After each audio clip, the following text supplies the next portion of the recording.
Bharatiya Janata party Lok Sabha चुनाव में उत्तर प्रदेश की 80 में से 80 सीटें जीतने का दावा कर रही है। वहीं विपक्ष का कहना है कि चुनाव के बाद पार्टी योगी आदित्यनाथ को सीएम पद से हटा देगी।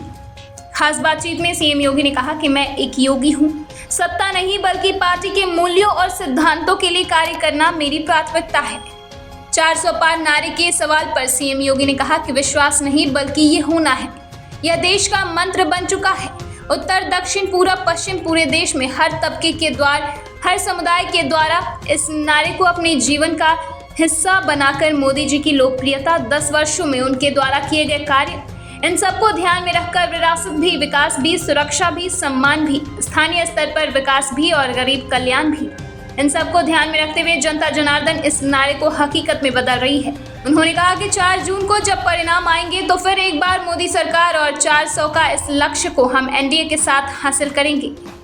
विपक्ष की ओर से चुनाव के बाद योगी आदित्यनाथ को सीएम पद से हटाए जाने के दावों के सवाल पर उन्होंने कहा कि विपक्ष के पास अब कोई मुद्दा नहीं है, वह आपस में बांटने की राजनीति कर रहा है।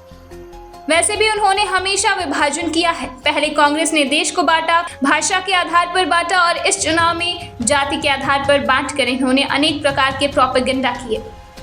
उन्होंने कहा कि यह विपक्ष का एक प्रोपेगेंडा है। वैसे भी मैं एक योगी हूं और मेरे लिए सत्ता नहीं बल्कि पार्टी के मूल्यों और सिद्धांतों के लिए कार्य करना, जिन मूल्यों और आदर्शों के लिए हम राजनीति और सार्वजनिक जीवन में आए हैं, उनके लिए कार्य करना हमारी प्राथमिकता है।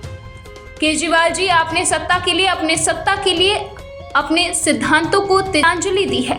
जहां सिद्धांतों की बात आएगी, एक जन्म में नहीं 100 जन्म में हम उस सत्ता को ठुकराएंगे। नेशन फर्स्ट की जो हमारी थ्योरी है, पार्टी का सिद्धांत है, पार्टी के मूल्यों और सिद्धांतों के लिए हम कार्य करेंगे। उन मूल्यों के लिए किसी भी हद तक जाकर समर्पित भाव के साथ कार्य करेंगे। ब्यूरो रिपोर्ट, दिल्ली समाचार।